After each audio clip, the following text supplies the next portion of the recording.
we would see her zone out. She would get a glazed expression, and one of her arms would flex open and closed.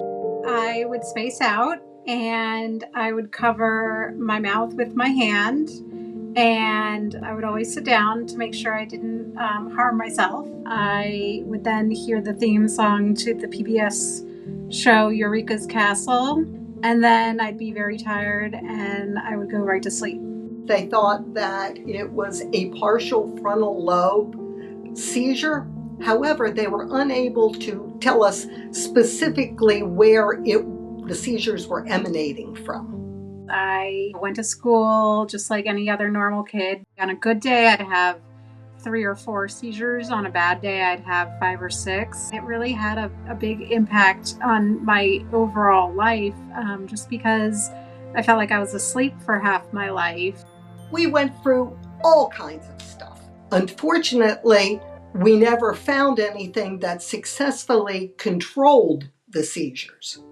My neurologist at Children's mentioned there was a study being done at the time at NIH.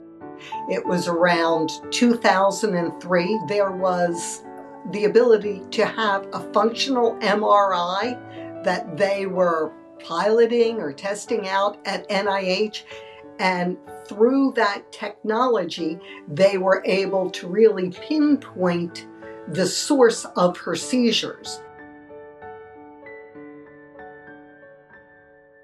I was excited and I was completely down for it. That was good news, but we were afraid they were going to remove her right hippocampus.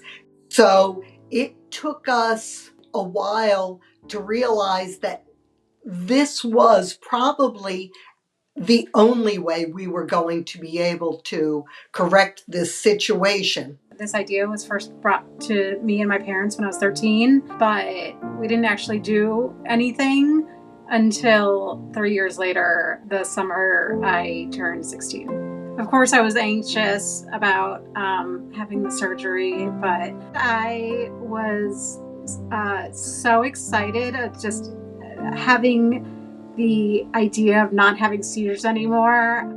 Ultimately, the surgery was completely successful. It was an absolute game changer. I was able to drive, I was able to go to college, and I was able to pretty much live my life as a normal person. It freed her up to be who she is now. I'm married. I have a 3-year-old daughter, and I have a full-time job.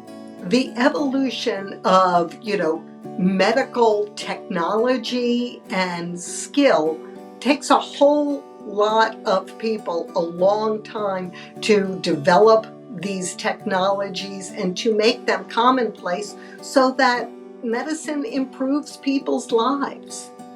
And, our daughter is a perfect example of that. Without the research, I would have probably never been cured of having seizures, and my life would be completely different from what it is today.